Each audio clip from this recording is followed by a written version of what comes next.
ચાલો મિત્રો, જય માતાજી બધાને. તો લીલી હળદરનું શાક આપણે બનાવીશું. હળદર પહેલાં આપણે ફોલી લીધી છે અને ઝીણી ક્રશ કરી લીધી છે. તો નવા મિત્રો હોય ચેનલને લાઈક કરજો, સબસ્ક્રાઈબ કરજો અને બેલ આઇકન દબાવજો. તો શિયાળાની અંદર લીલી હળદરનું શાક ખાવાની બહુ મજા આવે છે.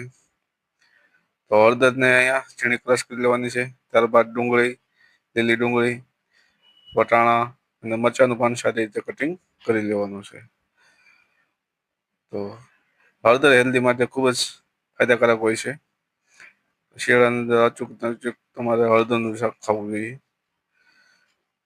તો ટમેટા બધું કટિંગ થઈ ગયું છે. હવે આપણે વઘારવાનું કામ કરીશું.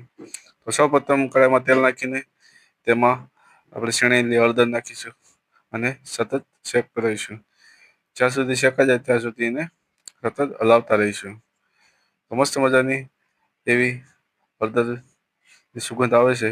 તમે જોઈ શકો છો, અહીંયા દેખાય છે મસ્ત. એનો કલર પણ મસ્ત આવી ગયો છે.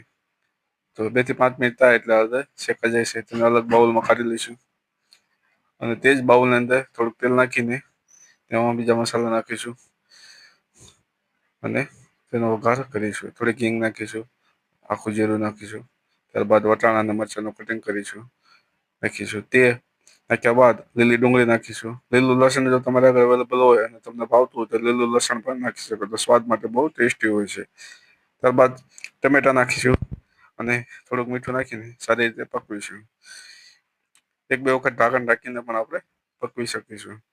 મસ્ત મજાની ગ્રેવી જેવું તમારે શેકાઈ જાય, પાકી જાય, તમે જોઈ શકો છો. ત્યારબાદ એમાં સૂકા મસાલા, ધાણા જીરું પાવડર અને લાલ મરચું પાવડર, તીખું મરચું નાખીને થોડુંક પાણી નાખીને હલાવીને સારી રીતે બધું પકવી લઈશું.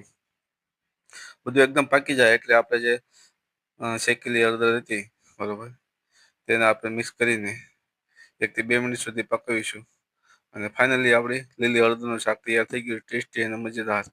તો તમને રેસીપી કેવી લાગી જરૂરથી જણાવજો અને મારી ચેનલને લાઈક કરજો, સબસ્ક્રાઈબ કરજો અને બેલ આઇકન દબાવી દેજો. Thank you. આભાર. જય મિત્રો.